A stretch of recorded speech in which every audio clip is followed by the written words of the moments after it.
Bonjour à toutes et à tous. Le maire de Maupiti nous fait l'honneur d'être notre invité café de ce mercredi matin. Wellington Raufawere, bonjour. Bonjour Polynésie Première. Alors merci d'avoir accepté notre invitation. Première fois pour vous dans l'invité café de Radio Polynésie Première. On va parler tourisme pour commencer. C'était votre priorité lorsque vous faisiez campagne pour les municipales à l'amélioration de la situation touristique à Maupiti et la desserte aérienne.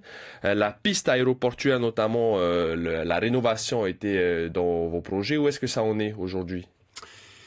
Alors concernant, je vais tout d'abord parler au sujet de notre aéroport, malgré l'appel que j'ai soumis au gouvernement d'essayer de trouver une solution pour la prolonger. Puisque nous rencontrons des difficultés d'emport de passagers, de quotas de passagers dans Air Tahiti.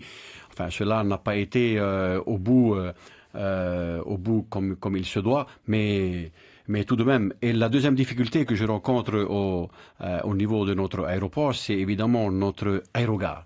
Aérogare dont la commission de sécurité de juillet 2015 stipule bien qu'il faut démolir et reconstruire un nouvel aérogare. On est en janvier 2017. Donc 2 ans et demi après, je constate que on délaisse un petit peu le sujet de la sécurité publique sous cette aérogare-là. Et aujourd'hui, je suis obligé de prendre une décision conformément à la police du maire de manière à fermer cette aérogare. C'est ce que j'ai fait en prenant un arrêté aujourd'hui même. Et je rencontre le ministre de tutelle cet après-midi pour en discuter. Et bien sûr, la direction de l'aviation civile qui se joindra à moi à ce moment-là pour essayer de trouver une solution. Mais tout de même, 2 ans et demi après, puisque rien ne bouge, je suis obligé de réagir. Je suis obligé de me protéger juridiquement aussi. Et donc je n'ai pas hésité, avec l'accord de mon conseil municipal, je les ai bien sûr mis au courant de la décision que j'allais prendre pour protéger non seulement le Tawana, mais aussi les touristes qui viennent chez nous, notre population qui part et qui revient chez nous à chaque fois qu'il y a l'avion qui arrive. Voilà, il arrive à un moment où il faut prendre des décisions. Et je l'ai pris en mon âme et conscience. En attendant la suite, on verra cet après-midi avec la rencontre du ministre de l'Équipement que je souhaite lui évoquer toutes les problématiques concernant ma commune de Maupiti. Et je pense que la discussion va être significative et on arrivera à trouver une solution de rechange pour l'instant concernant cette aérogare-là, pour ne pas que Air Tahiti soit pénalisé aussi, pour que les vols continuent à être Maupiti à être desservi par Air Tahiti. Nous verrons le résultat de cette rencontre cet après-midi et je ne doute pas que cela va faire évoluer les choses. Alors Tawana, Maupiti c'est une petite île, petite économie. Est-ce que vous manquez de soutien de la part du pays pour pouvoir lancer des projets? On parle notamment de l'école, on parle de l'aéroport, donc on parle aussi du transport maritime. Qu'est-ce que l'on peut dire? Parce que il faut savoir que vous aviez l'investiture Tahuera quand vous avez gagné au municipal. Maintenant vous êtes plus Tapura.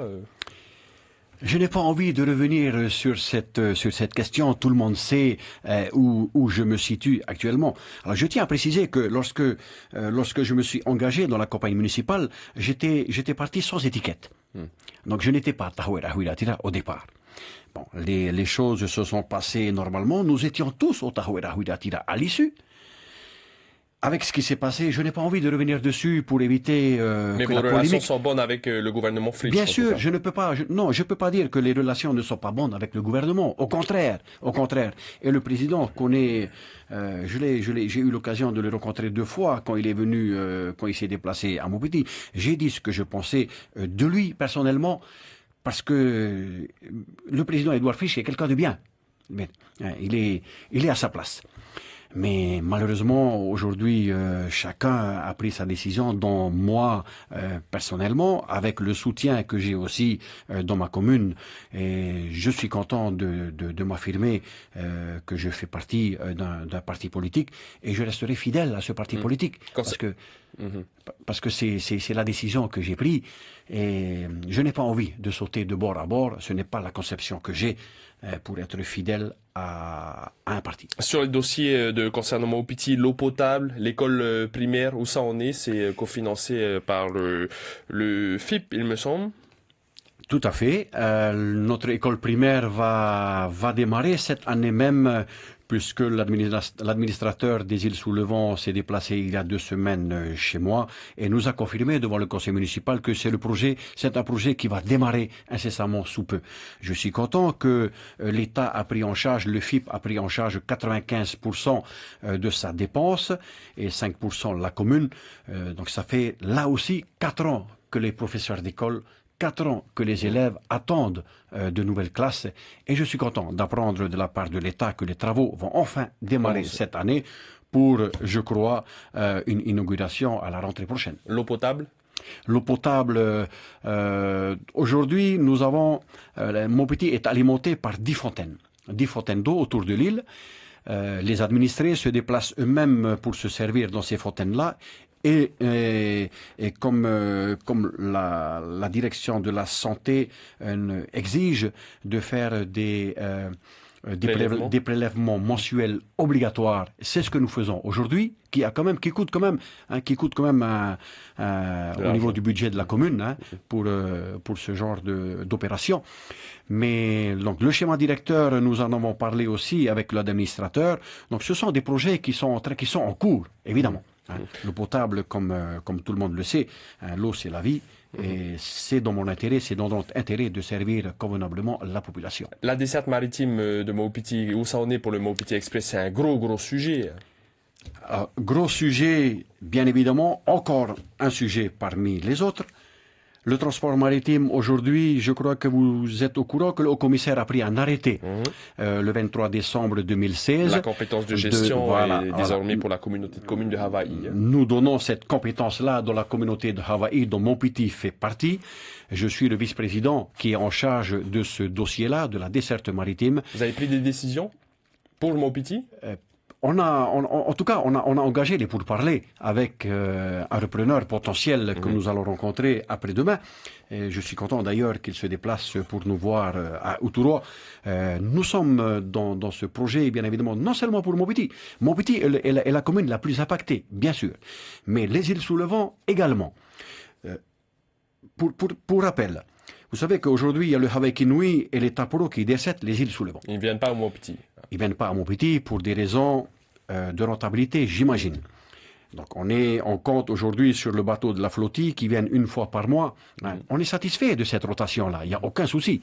Mais parfois, nous manquons de produits de première nécessité, il y a rupture de stock dans les magasins, les particuliers sont évidemment impactés. Alors qu'est-ce qui se passe à ce moment-là?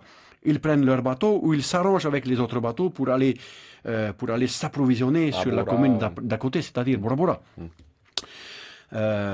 Et depuis l'arrêt du Maupiti Express, il y a plus de 3 ans maintenant, il y a un impact sur le tourisme à Maupiti. Il y a un impact puisqu'il y a plus autant de passagers qui viennent chez nous, notamment les touristes qui viennent de Bora Bora à Maupiti ou de Raiatea à Maupiti.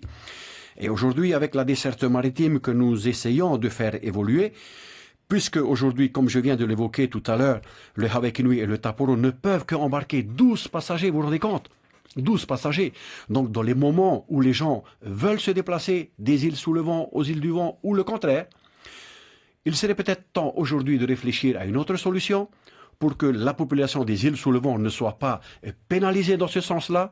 C'est-à-dire, il faut réfléchir pour qu'un ferry peut-être un ferry avec beaucoup plus de passagers, beaucoup plus de véhicules, parce que je suis convaincu, je suis persuadé qu'il y a des gens de Tahiti Moorea qui veulent venir passer un grand week-end aux îles sous le vent, et les îles sous le vent également veulent venir à Tahiti pour des raisons qui leur sont propres. Merci beaucoup, Winston Fouéré, d'avoir bien voulu répondre à nos questions. C'est déjà la fin de notre créneau Invité Café. Très belle journée à vous.